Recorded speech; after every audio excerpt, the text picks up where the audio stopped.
유럽이 충격에 빠졌습니다. 단 0.01초. 눈을 한번 깜빡이는 시간보다 빠릅니다. 전 세계 엔지니어들이 불가능이라 외쳤던 기술이 지금 대한민국 고속도로에서 현실이 되고 있습니다. 중앙아시아 최대 규모의 입찰장. 세계 최강 독일의 제안서를 단 한 장의 사진으로 무력화시킨 나라. 멈추지 않는 도로, 단말기조차 필요 없는 시스템. 독일 전문가들이 물리학적으로 설명이 안 된다며 고개를 내저었던 이 기술의 정체는 무엇일까요? 전쟁의 폐허 위에서 시작된 기적. 전 세계 도로의 표준을 바꿔버린 K고속도로의 비밀을 공개합니다. 잠깐, 지금 이 이야기를 어디에서 듣고 계신지 댓글로 알려주세요. 본 영상을 시청하신 후 이야기가 감동적이었다면 구독과 좋아요도 부탁드립니다. 그럼 바로 시작할게요. 왜 독일 아우토반은 한국에서 배워야 하는가? 지금 제 책상 위에는 논문 한 편이 놓여 있습니다. 제가 직접 쓴 논문이죠. 6개월 전에 저였다면 이 제목을 쓴 사람을 비웃었을 겁니다. 그 모든 것은 카자흐스탄 알마티의 한 회의실에서 시작됐습니다. 한국 측 발표자가 스크린에 영상 하나를 띄웠고 저는 그 순간을 아직도 잊지 못합니다. 고속도로를 달리는 수십 대의 자동차가 톨게이트 앞에서 단 한 대도 멈추지 않았습니다. 차단기도 없었습니다. 직원도 없었습니다. 25년간 유럽 교통 인프라 정책을 설계해온 저로서는 도저히 믿기 힘든 장면이었습니다. 본론에 들어가기에 앞서 제 소개를 먼저 해야 할 것 같습니다. 저는 마르쿠스 슈미트입니다. 독일 연방교통디지털 인프라부 산하고속도로 기술정책 자문위원으로 유럽 12개국의 톨링 시스템 표준화 작업에 직접 참여해온 교통공학자입니다. 한국과의 인연이라면 딱 하나, 2019년.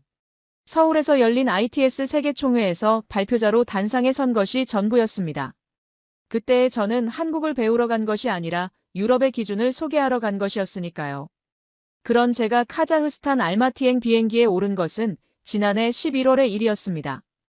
카자흐스탄 정부가 야심차게 추진하던 알마티 외곽순환도로 현대화 프로젝트, 그 핵심인 스마트 톨링 시스템 구축 사업의 입찰이 열린다는 소식이었습니다.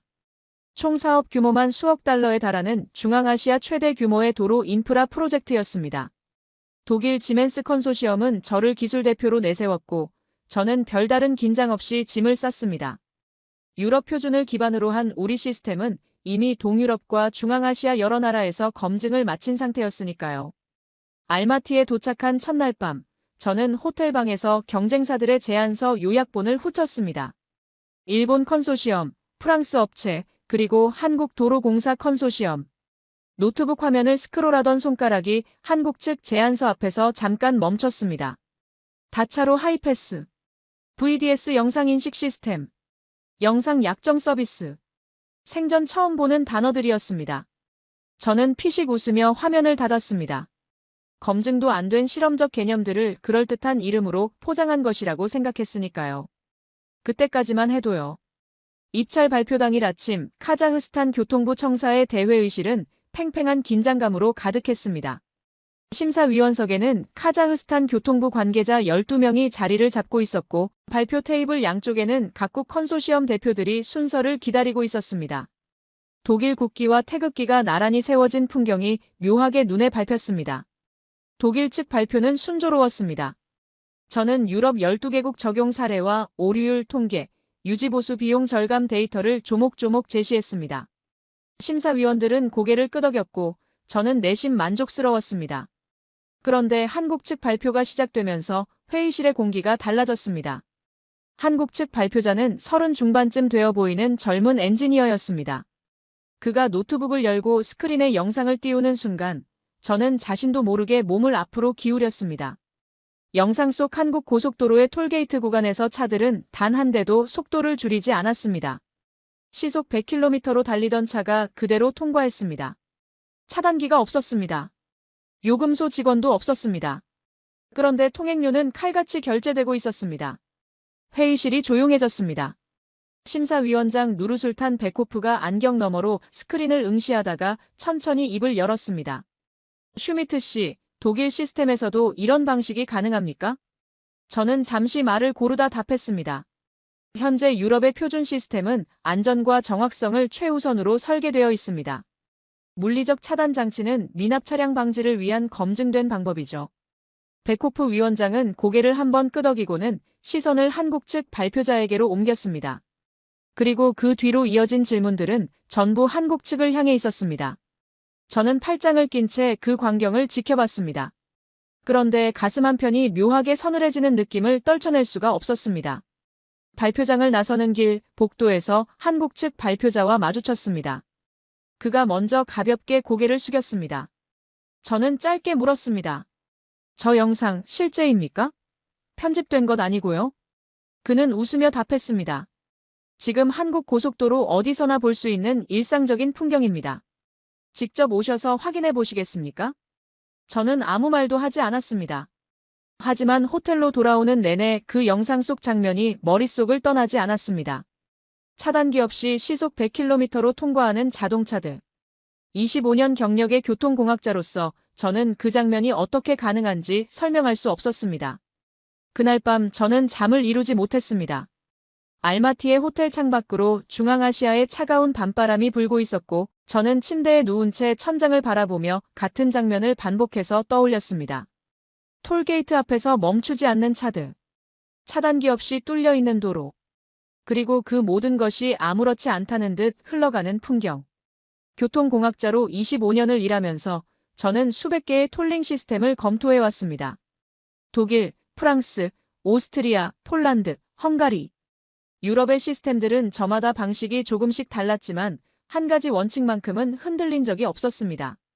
요금을 받으려면 차를 세우거나 최소한 속도를 확실히 줄여야 한다는 것. 그것이 안전이고 그것이 정확성이라고 우리는 믿어왔습니다. 그런데 한국은 그 원칙을 통째로 무시하고 있었습니다. 다음 날 아침, 저는 일찍 일어나 노트북을 열었습니다. 한국 측 제안서를 처음부터 다시 읽기 시작했습니다. 전날 밤 피식 웃으며 닫아버렸던 그 문서였습니다. 다차로 하이패스, VDS 영상인식 시스템, 딥러닝 기반 OCR, 영상 약정 서비스. 단어 하나하나를 천천히 씹으며 읽어내려갔습니다. 읽을수록 가볍게 넘길 수 없다는 느낌이 강해졌습니다. 이것은 그럴듯한 포장지를 두른 실험적 개념이 아니었습니다. 실제로 운영 중인 시스템이었습니다. 오전 10시 카자흐스탄 교통부 청사에서 2차 기술 심의가 시작됐습니다. 전날 발표에서 나온 질문들에 대한 추가 설명을 각 컨소시엄이 보완하는 자리였습니다. 저는 독일 측 자료를 보강해 준비했지만 회의실에 들어서는 순간 분위기가 심상치 않다는 것을 직감했습니다. 심사위원들의 시선이 처음부터 한국 측 테이블에 집중되어 있었습니다. 심사위원장 베코프가 한국 측 발표자에게 먼저 말을 건넸습니다. 어제 보여주신 영상에서 차단기가 전혀 없었는데 요금을 내지 않고 그냥 통과하는 차량은 어떻게 처리합니까? 한국 측 발표자가 차분하게 답했습니다. VDS 영상인식 시스템이 모든 차량의 번호판을 실시간으로 판독합니다. 미납 차량은 단 한 대도 빠져나갈 수 없습니다. 인식률은 99.8%입니다. 회의실 안에 짧은 침묵이 흘렀습니다. 베코프 위원장이 안경을 고쳤으며 다시 물었습니다. 야간이나 악천 후에도 동일한 수준입니까? 네, 폭우와 야간 환경에서 테스트한 데이터입니다. 흙탕물로 번호판 일부가 가려진 상태에서도 인식률은 동일하게 유지됩니다. 저는 팔짱을 낀 채 그 대화를 듣고 있었습니다. 99.8%. 그 숫자가 머릿속에서 떠나질 않았습니다. 독일 시스템의 오류율이 얼마인지 저는 누구보다 잘 알고 있었습니다.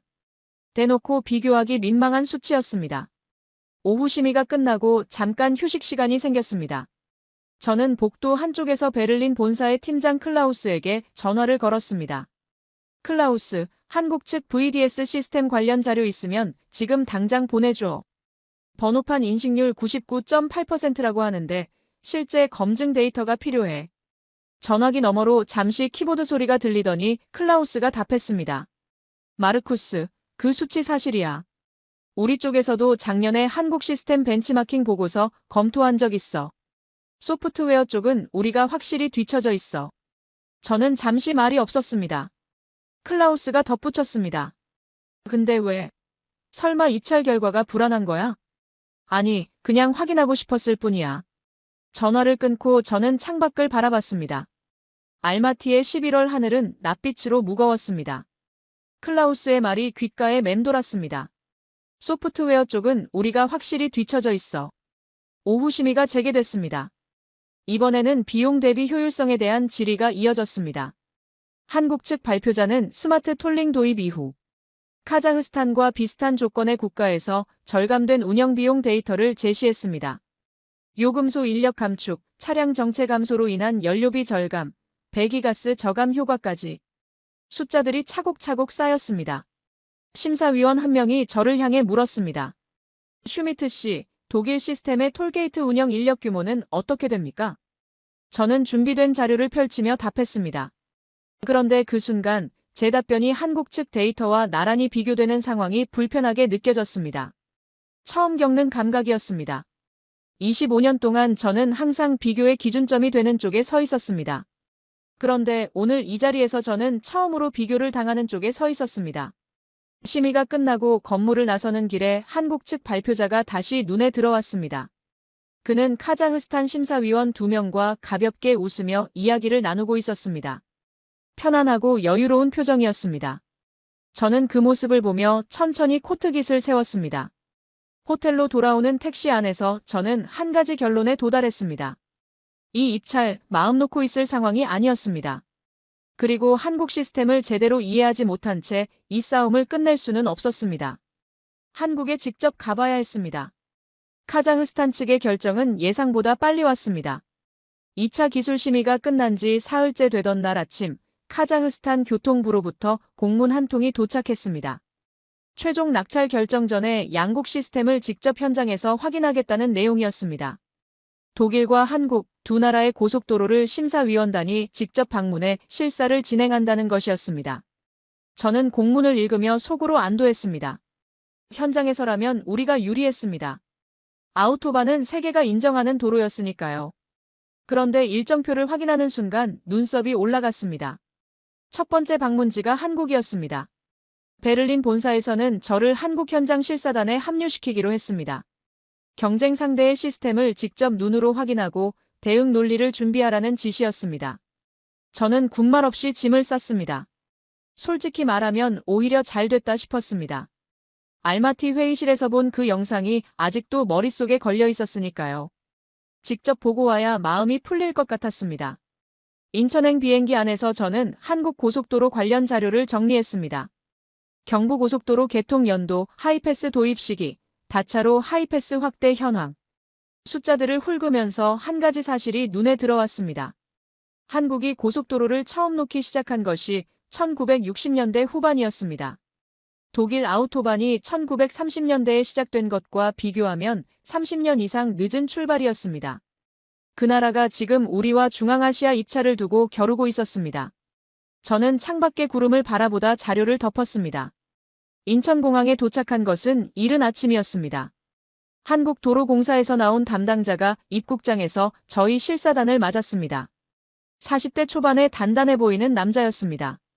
그가 유창한 영어로 일정을 설명하는 동안 저는 짐을 챙기며 주변을 둘러봤습니다. 공항 자체가 이미 인상적이었습니다. 동선이 군더더기 없이 정리되어 있었고 안내 표지판 하나까지 계산된 느낌이었습니다. 공항을 빠져나와 버스에 오르자 곧 고속도로가 펼쳐졌습니다. 저는 창가에 앉아 도로를 관찰하기 시작했습니다. 노면 상태가 좋았습니다. 차선 도색이 선명했습니다. 그런데 한 가지가 계속 시선을 잡아 끌었습니다. 도로 위에 색깔이 있었습니다. 톨게이트가 가까워지자 노면 위에 파란색과 녹색의 유도선이 선명하게 나타났습니다. 각 차로의 흐름을 자연스럽게 안내하는 색깔 선들이 도로 위에 넓게 펼쳐져 있었습니다. 유럽 어디서도 제가 25년 동안 다녀본 12개국의 고속도로 어디서도 본 적 없는 풍경이었습니다. 저는 무심코 수첩을 꺼내 들었습니다. 한국도로공사 담당자 김준혁이 옆에서 말했습니다. 색깔 유도선 보고 계신 거죠? 운전자가 별도로 표지판을 읽거나 판단하지 않아도 차로 흐름을 본능적으로 따라가도록 설계한 겁니다. 특히 처음 오는 운전자나 고령 운전자들한테 효과가 큽니다. 저는 수첩에 한 줄을 적었습니다. 색깔 유도선 운전자인지 부하 최소화. 그리고 괄호 안에 이렇게 덧붙였습니다. 독일엔 없음. 버스가 톨게이트 구간에 진입했습니다. 저는 자신도 모르게 등받이에서 몸을 앞으로 당겼습니다. 알마티 회의실에서 영상으로만 봤던 그 장면이 눈앞에서 실제로 펼쳐지려는 순간이었습니다. 차들이 속도를 줄이지 않았습니다. 시속 100km로 달리던 차량들이 그대로 톨게이트를 통과했습니다. 우리가 탄 버스도 마찬가지였습니다. 브레이크 소리도 속도가 줄어드는 감각도 없었습니다. 차단기는 애초에 존재하지 않았습니다. 도로는 그냥 열려 있었고 차들은 그냥 달렸습니다. 제 손목 시계가 눈에 들어왔습니다. 0.01초. 통행료가 결제됐다는 알림이 동행한 한국 측 관계자의 스마트폰에 떴습니다. 저는 말없이 창밖을 바라봤습니다. 김준혁이 조용히 말을 이었습니다. 처음 보시는 분들은 대부분 같은 반응이세요. 뭔가 빠진 것 같은 느낌이라고 하시더라고요. 저는 잠시 후 물었습니다. 차단기를 없앤 건 언제부터입니까? 2010년대 후반부터 본격적으로 시작됐습니다. 처음엔 저희도 쉽지 않았어요. 그 말이 귓가에 걸렸습니다. 처음엔 쉽지 않았다. 그 한마디 안에 뭔가가 들어있다는 느낌이 들었습니다. 저는 수첩에 또 한 줄을 적었습니다. 버스는 계속 달렸습니다. 저는 창밖으로 흘러가는 한국의 고속도로를 바라봤습니다. 도로가 넓었습니다. 흐름이 막힘없이 이어졌습니다. 그리고 도로 위 색깔 유도선이 저 멀리까지 선명하게 뻗어 있었습니다. 25년 동안 교통 인프라를 설계해온 사람의 눈으로 봐도 이 도로에는 단순한 기술 이상의 무언가가 담겨 있었습니다. 저는 그것이 무엇인지 아직 정확히 알지 못했습니다.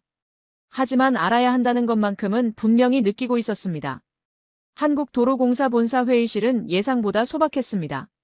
창밖으로 서울 도심이 내려다 보이는 깔끔한 공간이었지만 화려하거나 과시적인 구석은 없었습니다. 테이블 위에는 자료집과 노트북 한 대가 놓여 있었고 김준혁이 의자를 권하며 자리를 정리했습니다. 카자흐스탄 심사위원단 4명과 저를 포함한 독일 측 관계자 2명이 자리를 잡았습니다. 저는 수첩을 꺼내며 속으로 준비를 마쳤습니다. 이 자리는 감탄하러 온 자리가 아니었습니다. 시스템의 허점을 찾아내야 했습니다. 김준혁이 화면을 켜며 말문을 열었습니다. 오늘은 기술 설명에 앞서 저희가 왜 이 시스템을 만들게 됐는지부터 말씀드리고 싶습니다. 저는 예상치 못한 시작에 잠시 펜을 멈췄습니다. 1970년대 한국 고속도로 톨게이트를 기억하시는 분들이 있으실 겁니다. 운전자가 창문을 내리고 동전을 건네면 요금소 직원이 거스름돈을 돌려주는 방식이었습니다. 한여름 천하 땡볕 아래, 한겨울 칼바람 속에서도 직원들은 요금소를 지켰습니다. 차들은 줄을 섰고 매연은 쌓였고 운전자들은 기다렸습니다. 회의실 안이 조용했습니다. 저는 팔짱을 낀 채 듣고 있었습니다. 그러다 하이패스가 처음 도입됐습니다. 2000년대 초반의 일입니다. 처음엔 획기적이라고 했습니다. 그런데 막상 뚜껑을 열어보니 문제가 한두 가지가 아니었습니다. 김준혁이 화면에 사진 한 장을 띄웠습니다. 좁은 하이패스 차로 양옆으로 두꺼운 콘크리트 경계석이 버티고 선 사진이었습니다. 차로 폭이 겨우 3m였습니다. 차로 폭이 3m였습니다. 양옆은 콘크리트 벽이었고 제한 속도는 시속 30km였습니다. 그런데 실제로 그 속도를 지키는 차량은 거의 없었습니다. 시속 100km로 달리다가 30km로 줄인다는 게 운전자 입장에서는 본능에 역행하는 일이었으니까요. 저는 자료 사진을 들여다봤습니다. 콘크리트 경계석에 시커멓게 남은 타이어 자국이 선명했습니다. 연간 수십 건의 충돌 사고가 끊이질 않았습니다. 경고문을 붙이고 단속 카메라를 달아봐도 소용없었습니다. 저희가 내린 결론은 하나였습니다. 이건 운전자의 문제가 아니라 시스템의 문제다. 저는 그 말에 순간 멈칫했습니다. 독일에서도 수십 년간 비슷한 논쟁이 있었습니다. 사고가 나면 의뢰 운전자 과실을 먼저 따지는 것이 유럽의 관행이었으니까요. 그래서 저희는 방향을 바꿨습니다. 운전자의 습관을 억지로 고치려 하지 않기로 했습니다. 대신 시스템을 통째로 바꾸기로 했습니다. 심사위원 중 한 명이 손을 들었습니다. 구체적으로 어떻게 바꿨습니까? 김준혁이 다음 화면을 넘겼습니다. 현재의 다차로 하이패스 구간 사진이었습니다. 차로 폭이 3.66m. 콘크리트 경계석은 흔적도 없이 사라져 있었습니다. 고속도로 본선과 구분이 되지 않을 만큼 똑같이 넓게 열린 도로였습니다. 차로 폭을 고속도로 본선과 동일하게 넓혔습니다. 콘크리트 경계석을 완전히 철거했습니다. 운전자가 톨게이트 구간인지 일반 도로 구간인지 시각적으로 구분할 수 없게 만들었습니다. 그러자 자연스럽게 속도를 줄이지 않게 됐고 사고도 사라졌습니다. 저는 잠시 말없이 화면을 바라봤습니다. 발상 자체가 달랐습니다. 유럽과 일본은 수십 년째 같은 구조 안에서 조금씩 개선하는 방식을 택했습니다. 차로를 조금 넓히고 차단기 반응 속도를 조금 높이고 단말기 통신 오류율을 조금 줄이는 방식으로. 그런데 한국은 그 구조 자체를 뒤집어 버렸습니다.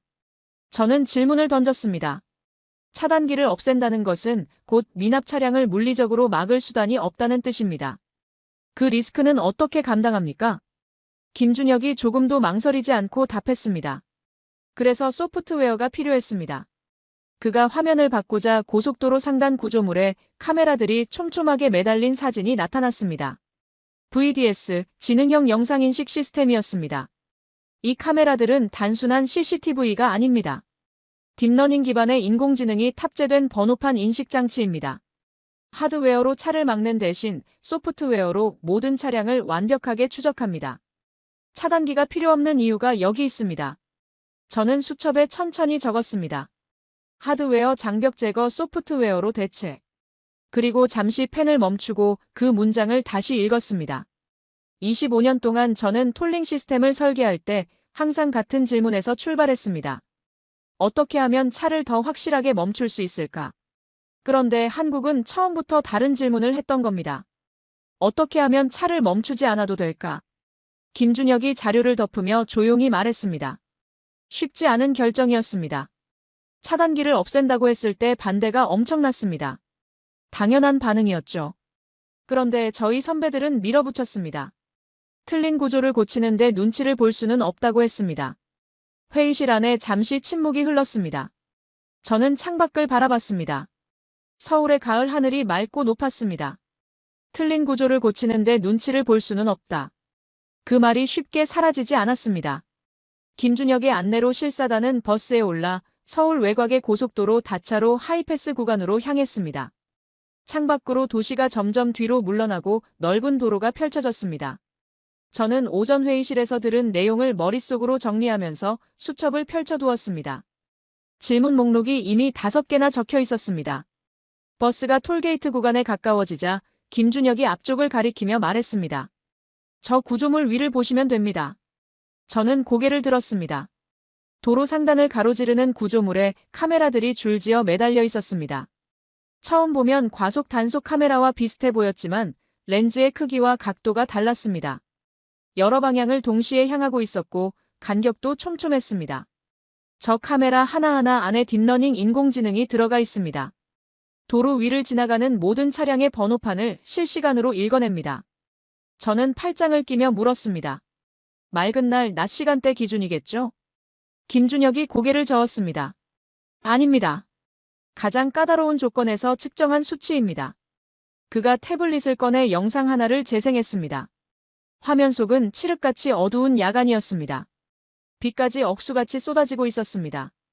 앞차가 튀긴 흙탕물의 번호판 절반이 가려진 차량이 시속 100km 이상의 속도로 카메라 앞을 스쳐 지나갔습니다. 인간의 눈으로는 번호판이 달려있는지조차 확인하기 불가능한 찰나였습니다. 그런데 화면 오른쪽 상단에 숫자가 떴습니다. 인식 완료. 0.01초. 저는 태블릿을 받아들고 영상을 다시 재생했습니다. 한 번, 두 번, 세 번. 볼 때마다 같은 결과였습니다. 이게 어떻게 가능합니까? 김준혁이 설명을 이어갔습니다.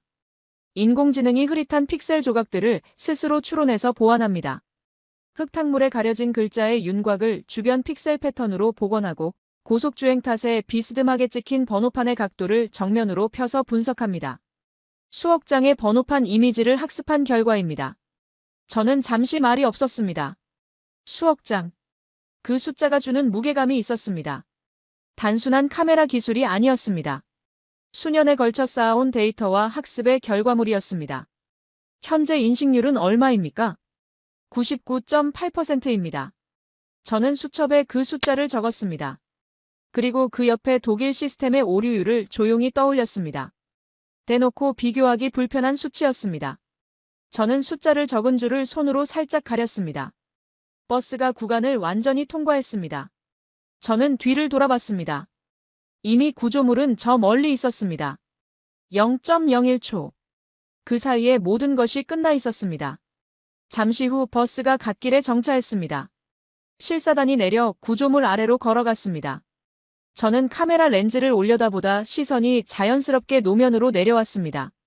도로 위에 파란색과 초록색 선들이 선명하게 그려져 있었습니다. 인천에서 처음 봤을 때는 단순한 차선 보조 표시라고 생각했습니다. 그런데 가까이서 보니 선들이 향하는 방향이 달랐습니다. 파란 선은 하이패스 차로 쪽으로, 초록 선은 분기점 방향으로 각각 뻗어 있었습니다. 저는 김준혁에게 물었습니다. 저 색깔 선들은 무엇입니까? 김준혁이 잠시 멈추더니 말했습니다. 노면 색깔 유도선입니다. 사실 이 선에는 꽤 재미있는 이야기가 있습니다. 그가 들려준 이야기는 예상 밖이었습니다. 2011년 경기도 안산의 한 고속도로 분기점에서 대형 사고가 발생했습니다. 복잡한 분기 구조 탓에 어느 차로로 가야 할지 순간적으로 판단하지 못한 운전자들이 급차선 변경을 하다 충돌한 사고였습니다. 사고 수습 후 상부에서 지시가 내려왔습니다. 초등학생도 알 수 있을 만큼 쉽게 만들어라. 그 지시를 받은 사람이 한국도로공사의 윤재혁 차장이었습니다. 그는 며칠을 고민했지만 뾰족한 답이 나오지 않았습니다. 그러던 어느 날 저녁, 집에서 어린 자녀가 색칠 공부를 하는 모습을 보다가 문득 머릿속에 무언가가 스쳤습니다. 색깔. 글자를 읽을 필요도, 표지판을 해석할 필요도 없이 색깔만 따라가면 되는 도로. 그는 이튿날 아침 분홍색과 초록색 유도선 아이디어를 제안했습니다. 당시 도로에 쓸 수 있는 색깔은 법적으로 흰색, 노란색, 청색, 적색 4가지뿐이었습니다. 분홍색과 초록색은 규정에 없는 색깔이었죠. 반대가 심했습니다. 저는 물었습니다. 그런데 어떻게 도입이 됐습니까? 담당 경찰관이 함께 뛰어줬습니다. 법적 제약을 뚫고 시범 운영 허가를 받아냈습니다. 그렇게 안산 분기점에 처음 색깔 유도선이 깔렸습니다. 결과는 숫자로 말했습니다. 시범 도입 6개월 만에 안산 분기점의 교통사고가 88% 감소했습니다. 이후 한국도로공사는 전국으로 확대했고 2021년에는 도로교통법 시행규칙에 정식으로 반영됐습니다. 현재 전국 고속도로 905곳에 적용 중이었습니다. 그리고 윤재혁 차장은 2023년 정부로부터 국민훈장을 받았습니다. 저는 한동안 말이 없었습니다. 자녀의 색칠 공부에서 시작된 아이디어가 전국 905곳의 도로를 바꾸고 수많은 사고를 막았습니다. 화려한 연구소도 막대한 예산도 아니었습니다. 한 사람의 관찰과 고집이 만들어낸 결과였습니다. 버스로 돌아오는 길에 카자흐스탄 심사위원 한 명이 저에게 조용히 말을 걸었습니다. 슈미트 씨, 솔직한 의견을 듣고 싶습니다. 독일 시스템도 이 수준입니까? 저는 잠시 걸음을 멈췄습니다. 25년 경력의 엔지니어로서 저는 데이터 앞에서 거짓말을 할 수 없었습니다. 소프트웨어 영역에서 그리고 이런 디테일에서 분명히 차이가 있습니다. 인정할 수밖에 없는 부분입니다. 심사위원은 고개를 끄덕이고 앞서 걸어갔습니다. 저는 그 자리에 잠시 서서 도로 위 파란 유도선을 바라봤습니다. 색칠 공부에서 시작된 선 하나가 수십 년 된 교통 전문가의 자존심에 조용히 금을 긋고 있었습니다. 이튿날 오전 일정은 한국도로공사 기술 시연실이었습니다. 전날 현장에서 돌아온 뒤 저는 호텔방에서 꽤 늦은 시간까지 수첩을 들여다봤습니다. 적어놓은 메모들이 빼곡했습니다. 99.8%, 색깔 유도선 905곳, 사고 88% 감소. 숫자들이 줄을 서 있었습니다. 저는 노트북을 열어 독일 본사에 보낼 중간 보고서 초안을 작성하기 시작했습니다. 그런데 첫 문장을 쓰다가 손이 멈췄습니다. 한국 시스템의 소프트웨어 역량은 현재 유럽 표준을 상당 부분 앞서 있는 것으로 판단됩니다. 저는 그 문장을 한참 바라보다가 노트북을 덮었습니다. 아직 다 보지 않았다고 스스로를 다독였습니다. 기술 시연실에 들어서자 김준혁이 스크린 앞에 서 있었습니다. 카자흐스탄 심사위원단과 저를 포함한 실사단이 자리를 잡자 그가 스마트폰을 꺼내 들었습니다. 오늘은 영상 약정 서비스를 직접 보여드리겠습니다. 저는 수첩을 펼쳤습니다. 영상 약정. 한국 측 제안서에서 봤던 단어였습니다. 그때는 그냥 넘겼던 항목이었습니다. 스마트폰에서 앱을 열고 신용카드 번호와 차량 번호판을 등록합니다. 이게 전부입니다. 저는 고개를 들었습니다. 그게 전부라는 게 무슨 뜻입니까? 하이패스 단말기가 필요 없다는 뜻입니다. 차에 아무것도 부착하지 않아도 됩니다. 고속도로를 달리면 도로 위 카메라가 번호판을 인식하는 순간 등록된 카드로 자동 결제됩니다. 회의실 안에 잠깐 침묵이 흘렀습니다. 카자흐스탄 심사위원 한 명이 손을 들었습니다. 단말기가 없으면 카메라가 하이패스 차량인지 일반 차량인지 어떻게 구분합니까? 구분할 필요가 없습니다. 번호판만 인식하면 됩니다. 영상 약정에 등록된 차량이면 자동 결제, 미등록 차량이면 고지서가 발송됩니다. 카메라가 모든 차량을 동일하게 처리합니다. 저는 펜을 내려놓았습니다. 단순했습니다. 너무 단순해서 오히려 허를 찌르는 답이었습니다. 유럽과 일본은 수십 년째 단말기 통신 기술을 고도화하는 방향으로 진화해왔습니다. 오류율을 줄이고 통신 속도를 높이고 단말기 크기를 줄이는 방식으로. 그런데 한국은 아예 다른 질문을 했습니다. 단말기 자체가 왜 필요한가?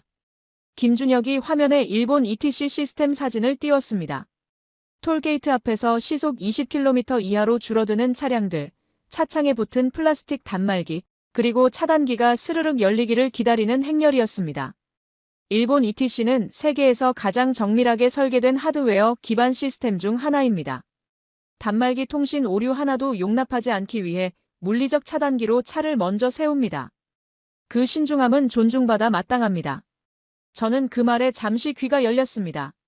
경쟁 상대가 경쟁자를 존중하는 방식으로 설명하고 있었습니다. 하지만 그 신중함이 결국 하드웨어의 틀 안에 시스템을 가둬놓았습니다. 오류가 생기면 차단기가 닫힙니다. 통신이 불안정하면 차가 멈춥니다. 기술의 한계를 기계적 장벽으로 막는 구조입니다. 저는 팔짱을 낀 채 화면을 바라봤습니다. 반박하고 싶었습니다. 그런데 반박할 논리가 잘 떠오르지 않았습니다. 독일 시스템도 본질적으로 같은 구조였습니다. 하드웨어에 의존하고 하드웨어의 한계를 다른 하드웨어로 보완하는 방식. 저는 그것을 당연하게 여겨왔습니다. 오후에 실사단은 실제 영상 약정 서비스가 운영 중인 고속도로 구간을 차량으로 통과했습니다. 김준혁이 미리 등록해둔 스마트폰을 들고 있었습니다. 톨게이트를 통과하는 순간 띵동 소리와 함께 결제 알림이 떴습니다. 차창에는 아무것도 붙어있지 않았습니다. 단말기도 스티커도 아무것도 없었습니다. 그냥 달렸을 뿐인데 요금이 빠져나갔습니다. 저는 뒤를 돌아보며 톨게이트 구조물을 확인했습니다. 차단기가 없었습니다. 직원이 없었습니다. 카메라만 있었습니다. 그날 저녁 저는 호텔방으로 돌아와 다시 노트북을 열었습니다. 클라우스에게 영상통화를 걸었습니다. 마르쿠스, 어때? 현장이 어떻더? 저는 잠시 말을 고르다 답했습니다. 클라우스, 영상 약정 서비스 알고 있어? 단말기 없이 번호판만으로 결제하는 시스템. 들어본 적은 있어. 실제로 운영되고 있어? 오늘 직접 타고 통과했어. 차에 아무것도 없는데 결제가 됐어. 전화기 너머로 잠시 침묵이 흘렀습니다. 클라우스가 천천히 말했습니다. 그럼 우리 단말기 사업 자체가 의미가 없어지는 거잖아. 저는 대답하지 않았습니다. 클라우스의 말이 맞았습니다. 독일 지멘스 컨소시엄이 이번 입찰에서 내세운 핵심 경쟁력 중 하나가 바로 단말기, 보급 및 유지보수 시스템이었습니다. 그런데 단말기가 필요 없는 세상에서 그 경쟁력은 아무런 의미가 없었습니다. 영상통화를 끊고 저는 한동안 노트북 화면을 바라봤습니다. 보고서 초안이 아직 열려 있었습니다. 첫 문장이 그대로였습니다. 한국 시스템의 소프트웨어 역량은 현재 유럽 표준을 상당 부분 앞서 있는 것으로 판단됩니다. 이번에는 그 문장을 지우지 않았습니다. 저는 천천히 다음 줄로 커서를 옮겼습니다. 그리고 손가락이 키보드 위에서 멈췄습니다. 창밖으로 서울의 야경이 펼쳐져 있었습니다. 도로 위로 수많은 차들이 달리고 있었습니다. 멈추지 않는 차들. 차단기도 단말기도 직원도 없이 그냥 달리는 차들. 저는 그 풍경을 한참 바라보다가 다시 키보드로 시선을 내렸습니다. 그리고 천천히 다음 문장을 쓰기 시작했습니다. 사흘째 되던 날 오전, 한국도로공사 측은 실사단에게 자료집 한 권을 건넸습니다. 표지에는 이렇게 적혀 있었습니다. 한국 스마트 톨링 해외 수출 현황 및 운영 성과. 저는 자료집을 받아들고 의자에 앉았습니다. 카자흐스탄 심사위원들도 각자 자료를 펼쳤습니다. 회의실 안이 조용해졌습니다. 저는 첫 장을 넘겼습니다. 맨 앞쪽에 한국 고속도로 역사연표가 실려 있었습니다. 1950년. 전쟁. 전 국토 초토화. 1968년. 경부고속도로 착공. 1970년. 개통. 저는 숫자들을 천천히 짚었습니다. 전쟁이 끝난 지 채 20년도 되지 않은 시점에 고속도로를 놓기 시작한 나라. 독일 아우토반이 1930년대에 시작됐으니 한국보다 40년 가까이 앞선 출발이었습니다. 그 격차를 생각하면 지금 이 자리가 새삼스럽게 느껴졌습니다. 저는 잠시 자료집에서 눈을 들었습니다. 창밖으로 서울 도심이 보였습니다. 저 아래 도로 위로 차들이 쉬지 않고 흘렀습니다. 전쟁의 잿더미 위에서 저 도로들을 만든 사람들이 있었습니다. 맨손으로 아스팔트를 깔고 눈과 비를 맞으며 교각을 세운 사람들. 그 사람들의 손자 세대가 지금 그 도로 위에 인공지능을 심고 있었습니다. 저는 그 연결고리를 한동안 머릿속에서 놓지 못했습니다. 다음 장을 넘기자 수출 현황 페이지가 나왔습니다. 방글라데시 파드마대교가 첫 번째였습니다. 방글라데시 역사상 최대 규모의 인프라 프로젝트, 수도 다카와 남서부 지역을 잇는 6km 길이의 이 대교에 한국의 스마트 톨링 시스템이 적용되어 있었습니다. 저는 운영성과 수치를 확인했습니다. 개통 이후 통행료 수납 오류율 0.1% 미만. 요금소 운영 인력 기존 대비 70% 절감. 김준혁이 화면을 켜며 말했습니다. 파드마대교 현지 관계자들이 시스템을 처음 접했을 때 반응이 인상적이었습니다. 화면에 당시 현지 관계자 인터뷰 영상이 떴습니다. 방글라데시 도로청 관계자로 보이는 남성이 카메라를 향해 말하고 있었고 자막이 달려 있었습니다. 달리는 차를 세우지도 않고 요금소 직원도 없이 오차 하나 없이 통행료를 걷는다는 것이 처음에는 공상과학 영화처럼 느껴졌습니다. 저는 그 자막을 읽으며 알마티 발표장에서 한국 측 영상을 처음 봤을 때의 제 표정이 떠올랐습니다. 아마 저도 저 관계자와 비슷한 표정이었을 겁니다. 계속해서 인도네시아, 말레이시아, 필리핀 사례가 이어졌습니다. 아시아 곳곳의 굵직한 고속도로와 교량들이 이미 한국의 IT 기술로 운영되고 있었습니다. 저는 페이지를 넘기며 지도 위에 표시된 수출 현황점들을 바라봤습니다. 점들이 아시아 전역에 촘촘히 찍혀 있었습니다. 저는 김준혁에게 물었습니다. 나라마다 도로 환경이 다를 텐데 시스템을 그대로 이식합니까? 아닙니다. 현지 환경 데이터를 별도로 학습시킵니다. 방글라데시의 폭우, 인도네시아의 강한 햇빛, 필리핀의 먼지 환경까지 현지 조건에 맞게 AI를 재훈련합니다. 시스템을 이식하는 것이 아니라 현지에 맞게 진화시키는 겁니다. 이식이 아니라 진화. 저는 그 말을 수첩에 받아 적었습니다. 단순한 수출이 아니었습니다. 현지 환경에 맞게 스스로 적응하는 시스템을 파는 것이었습니다. 과거 한국의 도로 기술 수출이란 아스팔트를 평평하게 깔아주는 건설의 영역이었습니다. 그런데 지금 이 자료집이 보여주는 것은 전혀 다른 차원이었습니다. 도로를 달리는 수백만 대의 자동차들에게서 매일같이 데이터를 걷어내고 그 데이터로 스스로 진화하는 시스템. 건설에서 운영으로, 하드웨어에서 소프트웨어로의 전환이었습니다. 오후 늦게 시찰 일정이 마무리됐습니다. 백호프 심사위원장이 자리에서 일어나며 김준혁에게 말했습니다. 마지막으로 한 가지만 묻겠습니다. 현지 기술자 교육까지 지원이 됩니까? 김준혁이 답했습니다. 저희는 시스템만 팔지 않습니다. 그 시스템을 운영하고 발전시킬 수 있는 사람을 함께 키웁니다. 백호프가 천천히 고개를 끄덕이며 자료집을 덮었습니다. 그 동작이 무언가를 결정한 사람의 것처럼 보였습니다. 한국 시차를 마치고 알마티로 돌아온 것은 이틀 뒤였습니다. 그리고 사흘째 되던 날 아침 카자흐스탄 교통부로부터 공식 통보가 왔습니다. 알마티 순환도로 현대화 프로젝트 최종 낙찰 결과였습니다. 저는 호텔방에서 그 문서를 받아들고 한 줄을 읽었습니다. 한국도로공사 컨소시엄 최종 선정. 저는 문서를 테이블 위에 내려놓고 창밖을 바라봤습니다. 알마티의 아침 하늘이 차갑고 맑았습니다. 지는 것이 억울하지 않았다고 하면 거짓말이 됩니다. 하지만 그보다 더 강하게 남은 것은 다른 감각이었습니다. 25년 동안 제가 설계해온 시스템의 방향이 과연 옳았는가 하는 질문. 그 질문이 알마티의 차가운 아침 공기 속에서 선명하게 떠올랐습니다. 저는 노트북을 열고 베를린 본사의 클라우스에게 이메일을 썼습니다. 제목은 단순했습니다. 한국 시찰 최종 보고. 그리고 본문 첫 줄에 이렇게 적었습니다. 이번 입찰에서 우리는 졌습니다. 그리고 그것은 당연한 결과였습니다. 베를린으로 돌아오는 비행기는 인천에서 출발했습니다. 알마티에서 업무를 정리하고 잠깐 서울에 들른 것은 순전히 개인적인 이유였습니다. 한국 시찰 중에 미처 다 보지 못한 것들이 있었습니다. 마지막으로 한 번 더 그 도로 위를 달려보고 싶었습니다. 스스로도 조금 의외였습니다. 25년 경력의 교통공학자가 도로를 보러 다시 찾아왔다는 것이. 인천공항으로 향하는 고속도로에서 저는 조수석에 앉아 창밖을 바라봤습니다. 톨게이트 구간이 가까워졌습니다. 차는 속도를 줄이지 않았습니다. 그냥 달렸습니다. 처음 이 장면을 봤을 때의 그 낯선 느낌은 이제 없었습니다. 대신 다른 감각이 자리를 채우고 있었습니다. 이것이 당연한 것이어야 한다는 느낌. 왜 우리는 지금껏 이것을 당연하게 만들지 못했을까 하는 질문.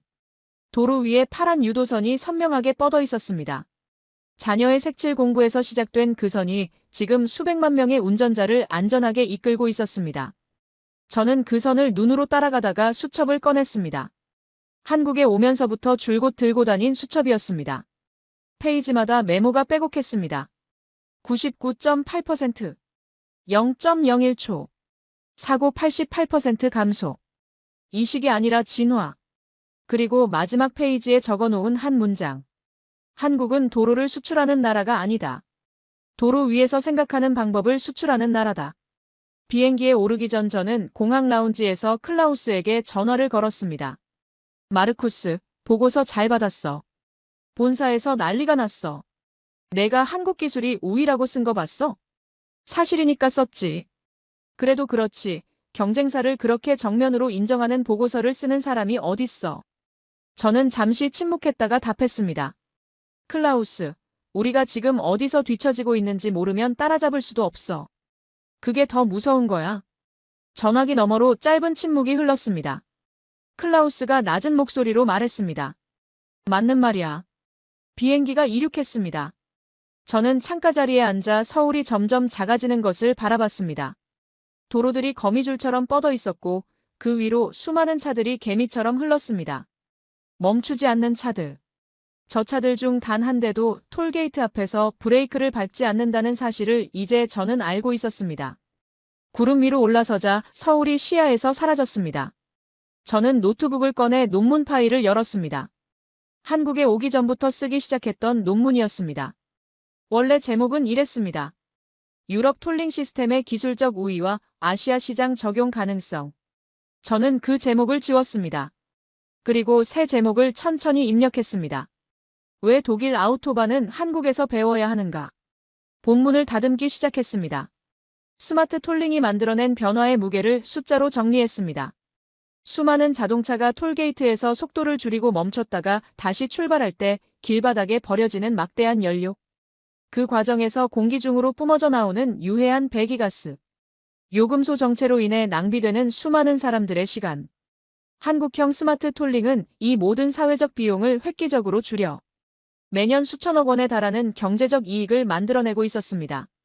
이것은 단순히 편리함의 문제가 아니었습니다. 도로 위에서 낭비되던 에너지와 시간과 돈을 사회 전체가 돌려받는 문제였습니다. 논문 결론 부분에서 저는 잠시 손을 멈췄습니다. 어떤 문장으로 끝맺어야 할지 한참을 생각했습니다. 기술적 분석으로 끝낼 수도 있었습니다. 데이터로 끝낼 수도 있었습니다. 하지만 이 논문이 담아야 할 것은 숫자 너머에 있었습니다. 저는 한국에서 본 장면들을 하나씩 떠올렸습니다. 톨게이트 앞에서 단 한 대도 멈추지 않던 차들. 도로 위에 선명하게 그려진 파란 유도선. 야간 폭우 속에서 0.01초 만에 번호판을 읽어내던 카메라. 차단기도 단말기도 직원도 없이 그냥 달리는 차들. 그리고 그 모든 것을 만들어낸 사람들. 전쟁의 폐허 위에서 고속도로를 깔기 시작해 반세기 만에 그 도로 위에 두뇌를 세계에 팔고 있는 사람들. 저는 천천히 마지막 문장을 썼습니다. 속도를 멈추지 않는 것. 그것이 한국의 기술 철학이다. 비행기가 유럽 상공으로 접어들었습니다. 저는 노트북을 덮고 눈을 감았습니다. 머릿속에서 한국 고속도로의 풍경이 마지막으로 한 번 스쳤습니다. 멈추지 않는 차들. 멈추지 않는 도로. 멈추지 않는 나라. 프랑크푸르트 공항에 착륙하기 직전, 저는 눈을 뜨고 창밖을 바라봤습니다. 저 아래로 독일의 아우토반이 보였습니다. 제가 25년을 바쳐온 도로였습니다. 그 도로가 낯설어 보였습니다. 처음 보는 것처럼. 저는 수첩을 꺼내 맨 마지막 빈 페이지를 펼쳤습니다. 그리고 딱 한 줄을 적었습니다. 이제 시작이다. 여러분, 오늘의 이야기는 여기까지입니다. 전쟁의 잿더미에서 시작해 세계가 배우러 오는 나라가 되기까지 대한민국은 단 한 번도 멈추지 않았습니다. 그것이 바로 우리가 가진 가장 강한 힘이 아닐까요? 구독과 좋아요로 응원해 주시면 더 감동적인 이야기로 찾아뵙겠습니다. 오늘도 여러분 모두 따뜻하고 건강한 하루 보내시길 바랍니다. 긴 영상 끝까지 시청해 주셔서 감사합니다.